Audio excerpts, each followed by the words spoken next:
Hello, all you hardcore boxing fans out there. How are you doing? It's Russ here from Porky's Corner, the biggest sport. Today we're joined by Julian. How are you doing, Julian? Hope you're well.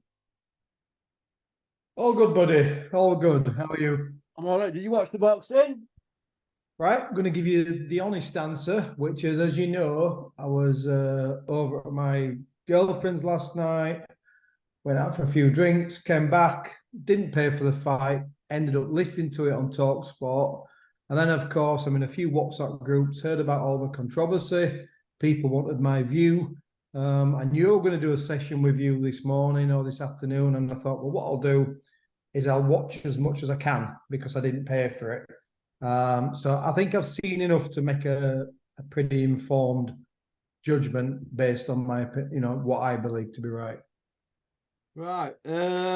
Right. Was it a low blow? Yes or no? Probably not, having watched it for 1,000 times, which the referee didn't have the benefit of doubt. It wasn't a low blow. Let me answer this properly. It wasn't a low blow in the context of what people perceive to be a low blow, a punch in the bollocks, right? It wasn't in the bollocks. We all know that. Can you But explain the well? I think Russ Amber and Usyk themselves have explained it correctly, and some of Jabbar's team. What exactly is a low blow below the navel, the belt protector? There's a lot of confusion, isn't there, and unintentional and foul. Can you just explain it all with being a former border control trainer? the low blow is anything that's below the belt line. The belt line is classed as somewhere between the belly button and the top of the hip bones. That's classed as the belt line. So anything below the belt line is a low blow. It doesn't need to be in the groin. It just needs to be below the belt line because we don't just have, obviously, men and women don't just have genitals, between the legs. What we also have above that is we have a bladder. A bladder is an incredibly dangerous part of somebody's body, and it doesn't have the muscle protection. For example, what your other organs have, your kidneys and liver and all these things have ribs and your abdomens. And whilst there are muscles surrounding the bladder, they're not strong enough muscles to be able to absorb a punch from a fighter. So that's why we're not just protecting the groin, but we're also protecting the bladder. And anybody who looks at how more modern protectors are built, that protection is built around protecting the belt line, the bladder, the groin, the whole lot. So that's what I saw. Barry Jones said something similar on the little bit I did catch up with. He was saying, ultimately it was illegal because it was below the belt line. So what I'm answering your question in two ways. Yes, it was a low blow in terms of a public perception getting hit in the nuts. But ultimately, sorry, no, it wasn't a low blow in terms of the public perception. It was nowhere near his nuts. But yes, in terms of the technical point of view in boxing and the rule book, it was a low blow because it was either on the belt line or just below the belt line. Right. So will Usyk's team feel aggrieved then that that everybody, Team Jabbar or British media and all that, are all screaming robbery? Don Charles has lost his head totally, shouting cheat and fake as if he's not like he's saying he's a footballer trying to get a penalty and he's a con man. The Gads saying he were looking for a way out. Look, Usyk stayed on the floor because he was looking for a DQ win. He doesn't strike me as that type of guy. Don Charles said the same. He said he were looking for a way out. Did Usyk look to you like he were looking for a way out? You don't become a great fighter by looking for an early exit, a way out. That's just not what happens. And that's always been my Is that contention. deflecting tactics from them because people are saying DeBar quit? Look, no one's talking about the one thing that matters about that last night. Okay, we don't have VAR. Football hasn't had it for that long. We don't have the benefit of a replay, but most importantly, the referee doesn't. The referee is literally controlling two giants in a ring. It's a very dangerous place. He's got the closest view of what's going on. Referees sometimes get it wrong in boxing, but what happens is everybody's losing their heads about this.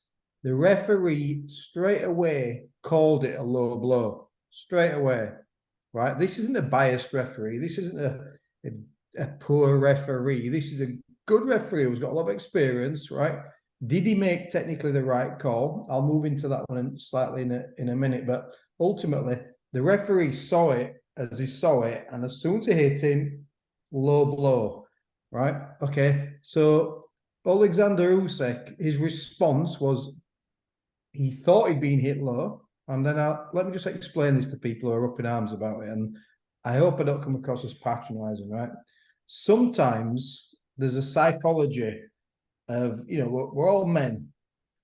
I've done hundreds and hundreds, maybe a couple of thousand rounds for sparring as an amateur, right? We didn't always get protectors, very rarely actually in the day I was boxing, but sometimes you get clipped down there or you get hit close to there. Your immediate reaction is to go, like that. Your brain tells you straight away, the shot's gone low, it's hit me there. The brain tells you that. Clearly it was winded as well. And he reacted to me like a guy who had been hit low. Whether he'd been hit in the nether regions or not, he reacted exactly like a guy who had been hit low.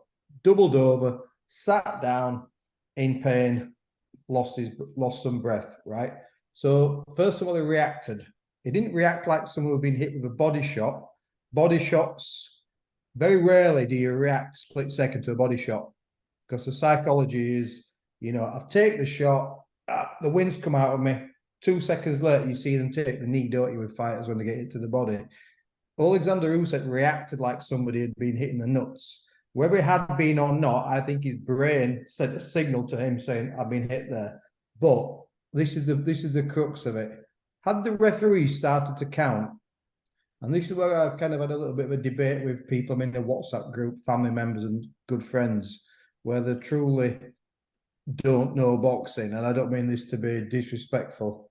Are you telling me Alexander Usyk would not have beaten that count? Whether he would have gone on to get stopped, I'm not going to have that debate. We don't know what we don't know. But there's absolutely no way, had the referee started counting, Usyk would not have got to his feet. He would have got to his feet. So what I'm saying is, Usyk responded according to the referee's call. And had he called it a punch... Stay down, didn't he? Had he called it a punch, 3, 4, 5 seconds, deep breath, he'd have got to his knees. Okay? He would have got to his knees and he would have got to his feet and he'd have carried on, and what would have happened would have happened. So ultimately, right, what's happening is we're all up in arms because you see the shot at the time, you're not quite sure. Referee calls it a low blow. You get to the end of the round, you see the replay. Referee doesn't see the replay. You see the replay. Everybody starts to be up in arms. So straight away, we've got controversy bubbling.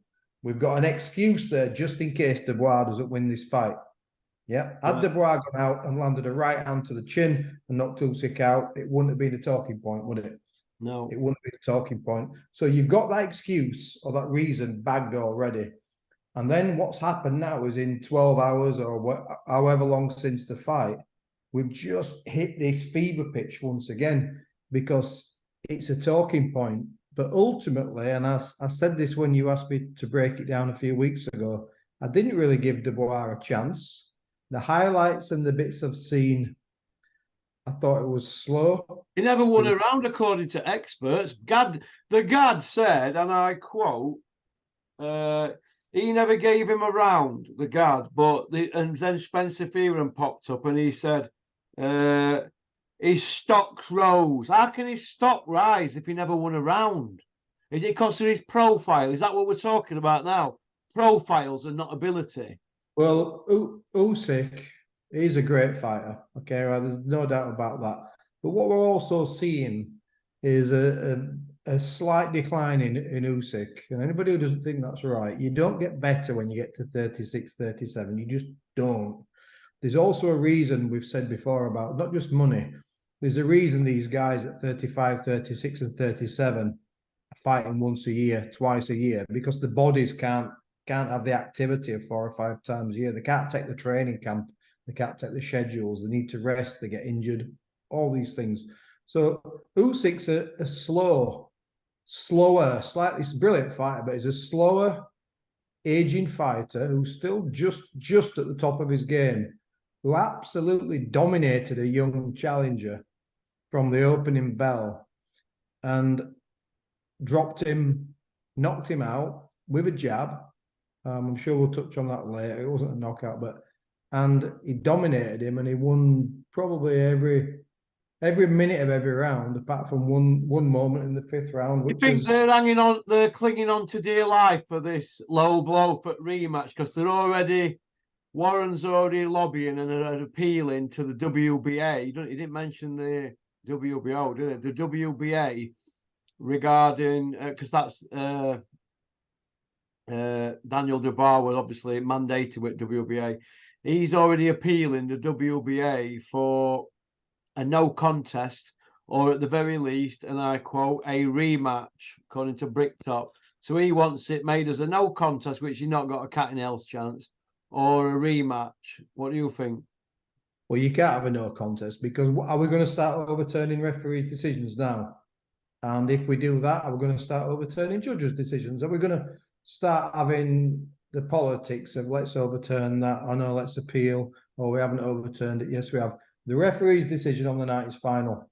He ruled it as a low blow. Right. And he acted accordingly, and he gave Usyk 5 minutes. That's boxing. You have to live with the referee's decision. There are times that Frank Warren's fighters have had the rub of the green, and the referees have been in their favour. I'm going to say on their side. I don't mean on their Bradley side. Skeet fight. They've ruled in their favour. It's as simple as that. And look, this is going to rage on and rage on and rage on. But what I will tell you this, and this is really harsh, and before I sound like I'm biased or I'm agreeing with you, you know me better than that, and you know that won't always be the case. Yeah. I truly, I know that I'm the reappearing man. Whilst I love working with fighters and I love certain parts of boxing, what I'm at now, I'm at a stage at 52. When I watch a fight, I'm not that bothered who wins. I don't kind of have any heroes anymore in boxing, whereas I get that passion and that enthusiasm where someone really, I desperately want someone to win, you know, and I worship them. I'm no longer at that stage. So I actually don't care, Russell, who won last night. Genuinely don't care. I know. Right? If Daniel Dubois had knocked him out with a body shot and it was ruled a legal punch and he dropped him and Usyk couldn't continue, or he got up and he got stopped, I'd be kind of happy for Daniel Dubois, but I wouldn't be that bothered. I'm not that bothered who wins fights these days. I used to wake the kids up 3 in the morning watching the boxing, shouting and carrying on. I don't do that anymore. I just watch it and think, all right, so there we are. Why am I telling you this? Because it makes me neutral. It means I'm not going to do what you want to say to agree with you. I'm not going to go against Bricktop just because that might be a narrative that's out there, or go against Eddie Hearn. I'll always be neutral, right? But what I'm going to say now is going to upset some people out there, and I'm not right bothered. And I said it last night, so I have to be consistent. I don't want my heavyweight champion of the world to be someone who quits. I don't want my heavyweight champion of the world to be someone, when the going gets tough, who folds. Now, Daniel Dubois, first of all, has gone in with Alexander Usyk. That takes some minerals, right? I'm not knocking the guy in terms of having the heart to get in a ring and taking some big shots and going in there with a guy who was 3 times as skillful as him. Good for him. But ultimately, I think the heavyweight champion of the world, and I think the legends of boxing, have to have a little bit extra for me to want to watch them and for me to enjoy watching them. And I want my heavyweight champion of the world, like Larry Holmes, when Ernie Shavers hit him with a right hand, that Larry Holmes had no right to get up from that shot. And he's crawled off the floor in the 7th round in that fight in 1979. And he staggered and stumbled and held on and punched back. And he rallied back to stop Ernie Shavers in the 11th round in that fight. Was that an eliminator? That was when Larry Holmes was heavyweight champion of the world. Yeah. He'd not been champion long, had he? No, he beat Shavers in a eliminator in 1977. Anyway, yeah. So I want my heavyweight champion to have them, the irony, to have some real balls. Now, Daniel Dubois was outmatched. Now, if you watch the replay of that 8th round knockdown, there was nothing what really clipped him of any significance whatsoever. He got put under, a combination went at him, and he looked for a way to the floor. Now, I don't know what you guys heard last night in the corner, but when I was listening to it on Talk Sport, the corner was really good. The audio was brilliant. And you could hear Dubois not answering Charles, and Charles was saying, "What did he hit you with? Did he hit you in the head?" And he goes, "Yeah. It's really feeble." And he was almost, when a fighter's not responding to you in the corner, and he's not saying, "I'm fine," he's wanting you to pull him. That's a statement of fact. The fighter's wanting the corner to pull him. When the fighter gets knocked down in the 8th round and he looks at the corner, he's wanting the corner to say, "Stay down." He's wanting advice from the corner as a way out. Now, that might sting, but that's the truth. But ultimately, the real warriors of the ring, the Larry Holmes against Ernie Shavers, they don't look to the corner when they get dropped. They get up. They get up and they fight on. And if you watch the replay of that right jab in the 9th round, I've just watched it 3 times now. The right jab hits him. It didn't knock him out. It hits him and he goes to the floor. It didn't drop him. Watch the fight. Watch the replay. It didn't drop him with a right jab. It hit him. He didn't like it and he went to the floor and he took a count. Now, I'm not saying that Daniel Dubois has got no minerals and no heart. What I'm saying, he hasn't got the heart to be the heavyweight champion of the world. So irrespective of what happened in that 5th round, no matter what your view is, I want my heavyweight champion of the world to have a fighter's heart. I want him to be someone who can come back from adversity and someone who can come back from being behind on points, climb off the floor to win. And he hasn't got that in him. So the right man won. The more skilled man won, but the more courageous man won. And that's how we should be looking at this. Right, well, you know, I'm a statistics man, and I seen something at the press conference, and I forgot who said it now, and he said, "Go and look at the CompuWatch stats." I know people hammer me for this, and go and look what happened now. So I've looked at it round for round, and it looks to me, and watching the fight back and trying to match if these stats are right, Usyk wouldn't leave him alone, would he? He wouldn't leave him alone after that knockdown. It's round 6, 7, 8, and 9. And Dubois, it was just like throwing like haymakers with right hand, wasn't it, at stomach all the time. And it looked to me like he was surrounded, you know, like he wouldn't let him breathe. He wouldn't let him think. Every time it looked like he was setting his feet, Usyk moved and he'd hit him again. He kept picking and poking at him all the time. And it looked like he was confused and mesmerized by it all. And you know, at the end of that 8th round, I thought he'd quit then. And he was luckily to end it round. And when he come out for that 9th, I didn't see any energy like I did earlier on in the fight. Do you know what I mean? It looked like it'd been took out of him. And the statistics back that up. So that's Spencer Oliver and the Gad said he'd got nothing left. And they were they're not saying that now, are they, in their interviews now? It was said he'd nothing left and he showed a lot of heart. I'm sorry, he did have something left. You fight till you drop. He had 2 or 3 more rounds left in him, did Dubois. He really did. And I'm not knocking the guy. I'm just saying there's what I'll also say, and from a trainer or a former trainer's perspective, yeah, these basic things that you do against southpaws. I know Usyk's a master genius, of course he is, but you know, Dubois is not somebody who's a white collar fighter. This is a guy who's a mandatory, right? When you throw the right hook to the body, it was throwing 3 types of right hook. It was throwing the wide right hook. It was throwing the underhook, which you can class as a bolo stroke uppercut, and he was throwing the straight right hand to the body. When you throw a right hand to the body, any coach worth his salt, especially against a southpaw, you throw the right hand to the body and you put the left hook on it to the head every single time. You don't do single punches at a time. And when I've watched the replay, I've just seen right hand to the body, right hook to the body, right bolo to the body, right hand to the body. And is that all he had? Is that enough to beat a fighter like Usyk? Where was the left hook? You asked me a few weeks ago in the breakdown, how does Dubois win? I says, He doesn't. But you said, just make a case for him. And I talked during the breakdown, I said what he had to do. You have to work in phases, but you have to be busy, and you have to shoe shine to the body, but you have to finish upstairs to the head. You like touch the body over the top to the head, yeah. Touch the head down to the body, back over the top with the right hand. You can't throw single punches just to the same thing every single time. It's like Deontay Wilder when he'd been working with whoever it was for the third fight with Tyson Fury. And Deontay Wilder, because I've never rated his ring IQ, he'd been working on the jab to the body as a setup. And he threw about 15 jabs to the body against Tyson Fury. And it's like, is that all you've done? Is that all you've done to prepare for this third fight? And is that all that Daniel Dubois did, was throw a right hand to the body? Is that it? Where's your combination punches? Where's your work? Where's your work rate? I want him mauling him and leaning on him and pushing him about. Just nothing at all. At least try a left hook after the right hand. At least try a right hand to the body, a left hook, a right hand over the top. At least try this stuff. Single shots, awful game plan.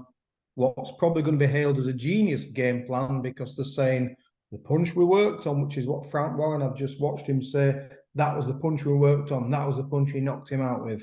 And it's like, you're going to hail it now as genius. He didn't knock him out, didn't he? The referee told him to take a break. He didn't knock him out, but ultimately, you don't. Where was plan B? Where was plan C? Where was plan D? Where was the phasing? Where was the cutting off the ring? You heard constantly, you could hear Don Charles saying, step to your left, step to your left. But isn't that something that you should be? Do you need your coach to tell you that every single time? Isn't that something that you've worked on? You know, step to your left, step to your left. I just thought it was, I think he's a plodder. I think he's a nice young man. He's a dedicated young man. He's earning a lot of money. But they were talking about his stock has risen. And I don't know how. I don't know how his stock's risen, because this is not a future heavyweight champion of the world. This really is not a future heavyweight champ. Never mind this belt he had against.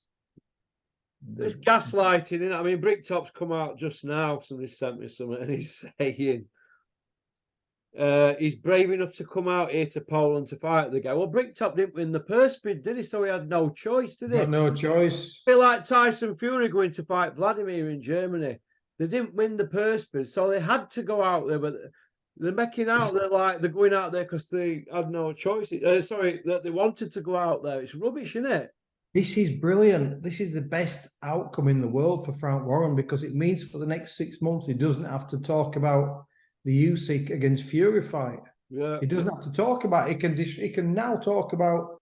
He can suddenly become pro Daniel Dubois. Suddenly, Daniel Dubois is my big client, and I'm going to do my best for him. I'm going to do what's right for him, and I'm going to try and get a no contest. I'm going to try and get a rematch. I'm going to do this. I'm going to do that, because it takes the noise away from a Fury unification. So it's just subterfuge. It's just smoke and mirrors to try and. I mean, no matter what you think about what happened, you keep repeating this. The referee called it a low blow. Yep, it was a one-sided fight. Are we saying that Daniel Dubois was a better fighter than Alexander Usyk? Is that what people are saying this morning? No, they're just trying to get another payday, aren't they, by hard at job. And another thing as well, Bricktop came out on Wednesday afternoon in Poland and said Tyson Fury is going to fight the winner in January or February. Now he's trying to put obstacles in front. He's saying undisputed next. Right, so undisputed in 5-6 months. But now they're trying to split the belts up, get the WBA freed up, and put rematches in and all sorts. And do you think that this undisputed is getting further away than ever? You know my view on that, buddy. I don't think it were ever close anyway. I don't think it was. People thought it were close. People talking about it being close. I mean, Wilder and Joshua's been going to get it on for 7 years. I mean, how long do we have to talk about this stuff before we say, do you know what? Are these guys pissing up our leg here now? What's going on? Right? They've got no intention. Listen, why? You think about this, okay? You got Eddie Hearn, you got Frank Warren, you've got Usyk's management, Karkish, you've got all these guys. Okay, you've got Skills Promotion, Matchroom, Queensberry, PBC, whoever. If you are one of these guys, right, what interest do you have in there being one heavyweight champion of the world? Where's your interest? Because if, let's just say, Fury beats Usyk and wins all the belts, yeah, Eddie Hearn's out in the cold. This guy's out in the cold. That guy's out in the cold. While we've got a proliferation of championship belts, instead of having one massive fight, we have loads and loads of very big fights, and everybody makes money. Everyone makes money. Everybody's making money from this. The only people who have an interest in being one champion are boxing fans, because that makes complete sense to us. But it's not in the best interest of boxing to have a unified champion. If every division had a unified champion and every organisation agreed on who would be the mandatory challenger, and there was rotation, and we got 2 championship fights a year, let's for example, then how can boxing continue to make cash from that? It can't, can it? You know, people create world governing bodies because there's money in it. You and I could set one up. We've got some big sponsors. There's money in it, and it's not difficult, mate. It's simple. It's in no one's best interest to have a unified heavyweight champion. It's not in anyone's best interest. Okay. I should really do a video on this, but I'm going to mention it now and give everybody a treat instead of just doing a big thumbnail and a big premiere in it. Right. I've been told that Netflix, right, are in talks with Tyson Fury to do promotional work with boxing. Now, his deal's coming to an end, isn't it, now, with ESPN and Bricktop and all that. Could Tyson be looking to do things on his own now? Do you think he's that big? Well, there's an element of what we've just been saying about Frank Warren. He's going absolutely crazy about wanting to get Daniel Dubois another opportunity. So maybe there's something in what you've just said, because Warren's going to have to start to look elsewhere for his kingpin. Do you know what? I've got no issue. First of all, Tyson Fury is massive. Whatever we say, Tyson Fury is massive. He's a big dog now. He's up. He's nearly Michael Jordan level, isn't he? As regards boxing, he's up there, isn't he? Canelo level. Anna and myself have been watching the Furies. She goes, "Come on, Joe, stop being miserable." It's great. It's great television, right? Fury's come across brilliantly. The hero of the whole series is Paris Fury. She's absolutely incredible woman, and it's great to watch. Tyson Fury is massive right now. He's bigger than the heavyweight championship. He's bigger than boxing. And why am I saying that? Because he's proved it. Because he's fighting an MMA fighter, and no one's pushing him to defend his belt. That's how big he is. He's just doing what he wants. They're not taking belt off him, are they?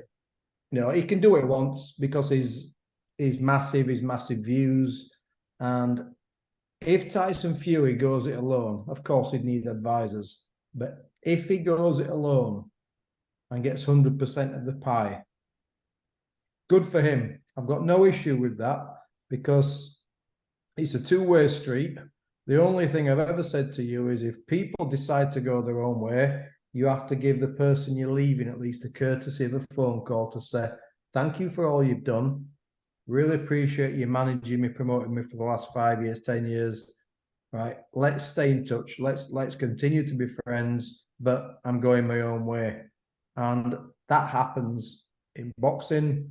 And if Tyson Fury decides to do that, I'd say good luck to Tyson Fury. And whilst you can still get away with being with 70%, 80% of your purse by having a promoter and having a manager, and 80% of what Tyson Fury makes is more than 1,000% of what other people make. Yeah. But if I were him, I would go it alone. It's up to him. He can do what he wants. He's the one taking the shots. And had Frank Warren not had Tyson Fury for the last 5 or however many years, where really would Frank Warren be right now? So he's got a lot to be grateful of Tyson Fury for. Do you think that's why he's basically busted a blood vessel? Well, his eye were weeping ringside, and they were wiping it with an hanky every 30 minutes, apparently. He's been put through mincer, Frank, over years, hasn't he? You could see he doesn't look great, and I said to you, well, maybe 6 months ago, we were chatting about some of his interviews. Yeah. He's irate. His blood pressure's through the roof. He needs to retire, enjoy his money, let his sons take over the reins, and just relax, Frank. Relax. It's only sport. It's only boxing. It's not worth making yourself poorly about. And I think he doesn't look that well right now. And I don't think Eddie Hearn will make that mistake. I think Eddie will do 2, 3, 5 years max, and Eddie will he'll step out of boxing because life's short. Spend time with your family. Frank must have loads of grandkids by now, and enjoy those grandkids, Frank. Enjoy your money. Enjoy your success. You've worked for it. But if Tyson moves on, hand it over, downscale Queensbury. Hand it over to your boys. They'll do a really good job. And enjoy whatever time you've got left on this earth, mate. This is why I stepped away from boxing. It's not worth it. It's not worth it. Yeah. K2 have said that Triple D did an interview in Fight Week saying he was going to use every dirty trick in the book. Do you think that might come back to haunt him with this appeal with WBA? What I did see watching the highlights, there was certainly a lot of low blows and questionable low blows even before that 5th round, wasn't there? By the bar, yeah. He was looking for it all the time, wasn't he? You have to be. There were 11 altogether. Yeah, it's a lot, isn't it? And make no wonder the referee. It's like when you have a fight, like Evander Holyfield. Okay, Evander Holyfield, great fighter. It was always naughty with the head, was Holyfield, and it was once then really opponents started getting onto him about that. Yeah. That referees were really looking for Holyfield's head, and what that happens is sometimes then they overreact to like potentially to the head going in. He'll blame Holyfield. I know Josh Warrington's had the same thing lately, and it might be the same with Dubois' low blows, and I use every dirty trick. That referee it can tip a decision, can something like that, if you think someone's going to do something and then it happens or it almost happens, you jump on it straight away, don't you? Yeah. It's a little bit like, I don't think Joe Cortez affected the result of Hatton and Mera. I thought Mera was so much better than Hatton at every range, long range, mid range, inside. It was so much better. But the Mera camp did such a great job, didn't they? By effectively saying, Ricky Hatton holds, he does the headlock, he's naughty. That Joe Cortez was on him straight away. It didn't change the result. It wouldn't have changed the result, but it was on him straight away. And just got a message, Russell, saying my battery is gonna go very soon on this, by the way. So I don't want you being left short. But what I'm saying is 6 minutes left anyway. Right, you got to be careful what you do. You got to be careful what you say. But referees there to do a job, and I don't question that referee's integrity. Sometimes I question referee's competence. There's a difference, but I think the referee has a good level of competence and experienced referee, and he saw what he saw, and he acted accordingly. And accidental foul, they call it. That's why I didn't take a point off. That's what it was, and the rest is history, mate. The rest is history. All right, we'll finish off on this then. Callo's come out and done an interview. He said that Ergovic is next. Him and Eddie's fight at Christmas, and that's what the IBF have called. So, because they've had nothing for 13 months, have they? No sanction fees, IBF.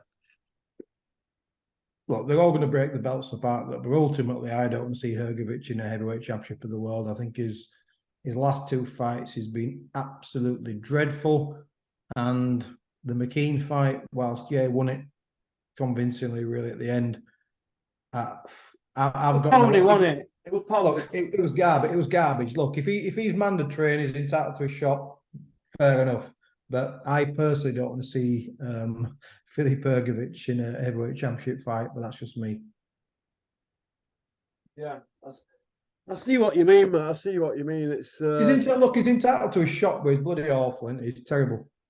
Yeah, and they're not going to risk him now with anybody after that McKean fight. They're just going to keep him parked up. So they're trying to stop Undisputed deep down.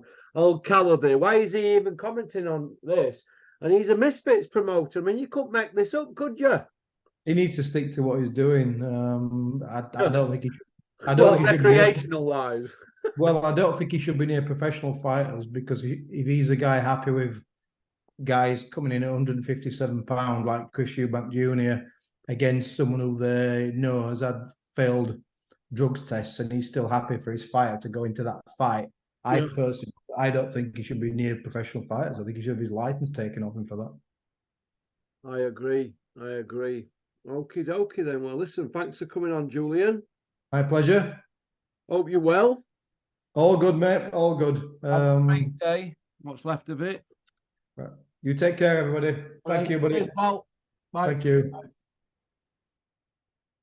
Well, that was Julian McGowan. There you have it. You know, it's shrouded in mystery. This, was it low? Was it not low? There you go, from the horse's mouth. So all you gimps will keep emailing me, crying like little girls. Here you go. You've just heard it from somebody, haven't you? Go and look at the facts, right? Go and look at the facts. Don't be conned by desperate people doing desperate things, because there's a lot more going on behind the scenes here, a lot of moving parts. Is Fury going to leave Bricktop and go to Netflix? Well, we're going to see, aren't we? We're going to see, but has he got one fight left with him? I don't know. It'd be interesting, wouldn't it, to know that? But there's a rematch clause for Ngannou, so who knows if it's a good one. And that's the last fight with Bricktop. He might go solo on rematch. We don't know. But boxing's now becoming a bit WWE in it, a bit reality TV, a bit more entertainment-wise. I don't know. I mean, we saw that Adam Hamed, Nazim Hamed's kid, fight a guy in a move around and basically bully him and show off and that. Is that what we all want to see now? I mean, the crowd actually booed that, didn't they? But we're going to see a lot of gaslighting from Bricktop. First we're angry, then we're upset, then we look for somebody to blame. I see Don Charles being Patsy and getting sacked. Big Malk and all that little crowd wrapped around Don Charles, Juggy, Spencer Oliver, they're all going to come out and go fighting for their men, aren't they? And try and keep everybody sweet. But we know what we saw, don't we? I could give him round 5 to Barbara. I couldn't give him anything else. Honestly, maybe a share of round 3. I don't know. CompuBox, don't give him anything. Don't give him anything, because they're saying it was an illegal blow or accidental blow. I mean, we're never really in the fight. He had a good, innit? But he quit. He swallowed. Get over it, all them people who are saying he didn't swallow. He swallowed. If you've got that in you, what can you do? In my opinion, he's a brave lad, right? But when the going got tough, he wasn't a firefighter. Teddy Atlas always says, are we firefighters? Are we firefighters? Well, he wasn't a firefighter, were he? Okie dokie. So peace out, keep on trucking, keep supporting boxing. Don't have nightmares, all right? And that goes for you, all you Daniel the Bar fanboys. Pop, pop, bang! Thanks for liking and subscribing and leaving a comment.